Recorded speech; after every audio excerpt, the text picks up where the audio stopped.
Hər vaxtınız xeyir olsun. Bu dəfə sizə bir neçə məntiq kitabı göstərəcəm, xurujdan etdiyimiz və istəyirəm başlayım ən sadəsindən.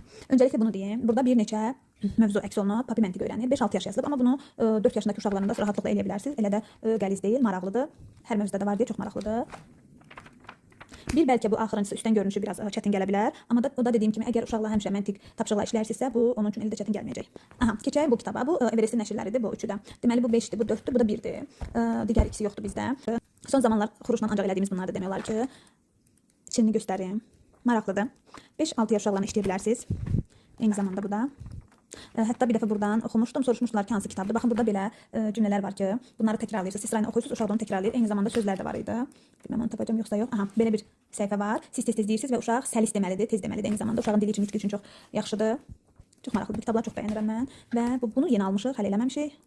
Bir də Everestin bu kitabı da çox maraqlıdır. 4, 5, 6 yaş yazılıb. Elə biz bunu 4 yaşdan eləmişik. Səhv eləmirəmsə çox xoşum gəlmişdi, almışdım. Maraqlıdır. Burada belə bir tapşırıqlar var ki, siz oxuyursunuz bu mətni və uşaq o mətnə əsasən məntiqlə tapır cavabı. Eyni zamanda da burada da hadisələr haqqında verir və uşaq tapır. Bir neçə tapşırıq belədir. Bir də. Bu hədəf nəşrlərinin kitabıdır. Və bunu hardan almışam yadımda deyil. Bizdəki budur. Bu ikisini də görsəm mütləq alacağam çünki çox maraqlıdır. Burada məsələn 3-4 yaş yazılsa da, mən deyərdim ki, biraz 4-5 yaş uşaqlar üçün daha yaxşı, çünki biraz daha qəlizdir, amma çox maraqlıdır. Çox maraqlıdır. Bunu da sevə-sevə eləmişik, isim yazılıb. Hər kitab idi. Bu qədər.